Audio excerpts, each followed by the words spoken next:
ಉತ್ತರ ಕರ್ನಾಟಕ ನ್ಯೂಸ್. ಇದು ಕನ್ನಡದ ಉಸಿರು. ಇಷ್ಟು ದಿನ ಬಿಜೆಪಿಯವರು ವೋಟ್ ಚೋರಿ ಮಾಡಿದ್ರು. ಆಳಂದ ಮಹದೇವಪುರದಲ್ಲಿ ವೋಟ್ ಚೋರಿ ಪ್ರೂವ್ ಆಯ್ತು. ಈಗ ಚಂದಾ ಚೋರಿ ಶುರು ಮಾಡಿದ್ದಾರ. ದೇವರ ಹೆಸರಲ್ಲಿ ಲೂಟಿ ಮಾಡೋರೆಲ್ಲ ಜಿಗಳಂತೆ, ಚಂಪಕ್ ರಾಯ್, ಗೋಪಾಲ್ ಜಿ ಅಂತೆ, ಇವರೆಲ್ಲ ಕರ್ನಾಟಕದ ಮರ್ಯಾದೆ ತೆಗೆಯೋಕೆ ಬಂದಿದ್ದಾರೆ. SIR ಅಂತ ಹೇಳಿ ಒಂದು ಅಕ್ಷರ ತಪ್ಪಾದ್ರೂ ವೋಟ್ ಡಿಲೀಟ್ ಮಾಡ್ತಾರೆ. ಅದನ್ನ ಕೇಳಿದ್ರೆ ಲಾಜಿಕಲ್ ಡಿಸ್ಕ್ರೆಪೆನ್ಸಿ ಅಂತ ಹೇಳಿದ್ರು. ಈ ಲಾಜಿಕಲ್ ಡಿಸ್ಕ್ರೆಪೆನ್ಸಿ ಅಂದ್ರೆ ಏನು ಅಂತ ಎಲೆಕ್ಷನ್ ಕಮಿಷನ್ ಹೇಳಬೇಕು. ಅದರ ಅರ್ಥ ಏನು ಅಂತ ಹೇಳಿದ್ರೆ, ನಾನು ರಾಜೀನಾಮೆ ಕೊಡೋಕೆ ಸಿದ್ಧ, ಒಂದೇ ಅಕ್ಷರ ತಪ್ಪಾದ್ರೂ ವೋಟ್ ಡಿಲೀಟ್ ಅಂತೆ. ಅದು ಹೇಗೆ ಸಾಧ್ಯ ಮಾಡಿದ್ದಾರೆ? ಇದನ್ನ ಮಾಡಿದ್ದಾಕೆ? ಕಲಬುರಗಿಯಲ್ಲಿ ಗೃಹ ಸಚಿವ ಪ್ರಿಯಾಂಕ್ ಖರ್ಗೆ ವಾಗ್ದಾಳಿಯನ್ನು ನಡೆಸಿರುವಂಥದ್ದು. EVMಗೆ ನಾನೇ ಖುದ್ದಾಗಿ as a minister for the 4th largest technology cluster in the world ಪತ್ರ ಬರೆದೆ. EVMಗಳನ್ನು ಎಥಿಕಲ್ ಹ್ಯಾಕಿಂಗ್ ಮಾಡಿಸಿ ಅಂತ. ಮಾಡಿದ್ರಾ? ಮಾಡಿಲ್ಲ. ಫಾರ್ಮ್ 6-7 ಮಿಸ್ಯೂಸ್ ಮಾಡಿದ್ರು. ಮಹದೇವಪುರ ಪ್ರೂವ್ ಆಯ್ತಾ? ಎಲ್ಲ ಬಿಟ್ಬಿಡಿ. ಆಳಂದು ಪ್ರೂವ್ ಆಯ್ತಾ? 22,000 ಪೇಜ್.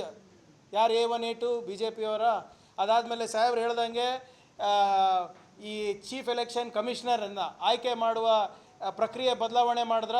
ಚೀಫ್ ಜಸ್ಟಿಸಿಗೆ ತೆಗೆದ್ಬಿಟ್ಟು ಅವ್ರು ಯಾವುದೋ ಒಂದು ಕ್ಯಾಬಿನೆಟ್, ಯೂನಿಯನ್ ಕ್ಯಾಬಿನೆಟಿಗೆ ಹಾಕಿದ್ದಾರೆ. ಅವ್ರು ಯಾರು ಮಾತು ಕೇಳೋದು? ಪ್ರೈಮ್ ಮಿನಿಸ್ಟರ್ ಮಾತು ಕೇಳೋದು. 2:1 ಆಯ್ತಾ ಅಲ್ಲಿ?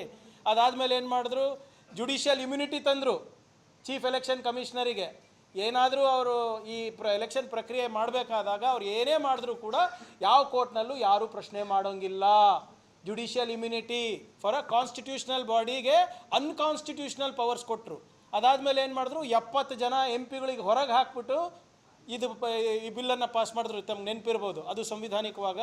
ಅದಾದಮೇಲೆ ಅಂತಂದರು, ನಿಮಗೆ SIR ತಂದರು. ಬಿಹಾರ್ನಲ್ಲಿ ಒಂದು ಸಣ್ಣ ಪ್ರಯೋಗ ನಡೆಸಿದ್ರು, ಸಕ್ಸಸ್ ಆಯಿತು.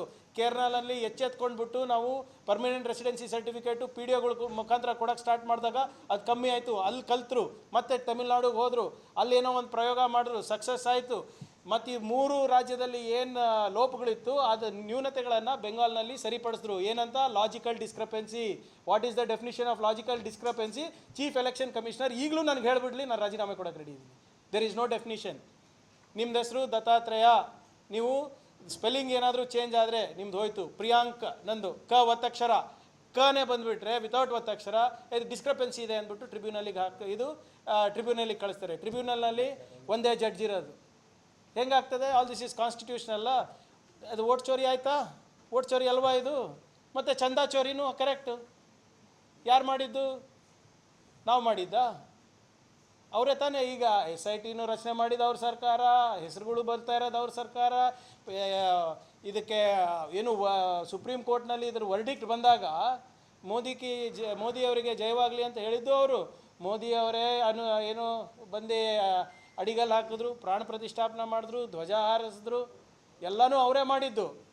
ಕ್ರೆಡಿಟ್ ಎಲ್ಲ ಅವರಿಗೆ ಬಂತು. ಆದರೆ ಚಂದಾ ಚೋರಿ ಆದಾಗ ಮಾತ್ರ ಯಾಕೆ ಮಾತಾಡ್ತಾ ಇಲ್ಲ ಅದ್ರ ಬಗ್ಗೆ? ಯಾರ್ಯಾರು ಇನ್ವಾಲ್ವ್ ಇದ್ದಾರೆ? ನಮ್ಮ 1 2 3 ಚಂಪಕ್ ರಾಯ್ ಯಾರು? ನಿಮ್ಮ ಯಾವುದು ಗಣೇಶ್ ಜಿ ಅಂತೆ ಸರ್. ಇವರಿಗೆಲ್ಲ ದೇವ್ರ ಹತ್ರ ಕಳ್ತನ ಮಾಡಿಬಿಟ್ಟು ಜಿ ಬೇರೆ ಇವರಿಗೆ. ಕರ್ನಾಟಕದ ಹೆಸರು ಹಾಳು ಮಾಡೋಕ್ಕೆ ಬಂದಿರೋದು ಇವರು. ಮತ್ತು ಇನ್ನೊಬ್ಬ ಮಿಶ್ರಾ. ಹಾಂ, ಎಲ್ಲ ಜಿಗಳೇ, ಎಲ್ಲ ಜಿನೂ ಹಿಂಗೆ ರೀ. ಮೋಹನ್ ಜಿ, ಹೊಸಬಾಳೆ ಜಿ ಎಲ್ಲ.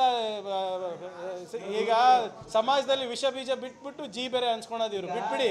ನಾವು ಹೇಳ್ತಾ ಇರೋದು ವೋಟ್ ಚೋರಿನೂ ಪ್ರೂವ್ ಆಗಿದೆ, ನಿಮ್ಮ ಚಂದಾ ಚೋರಿನೂ ಪ್ರೂವ್ ಆಗಿದೆ.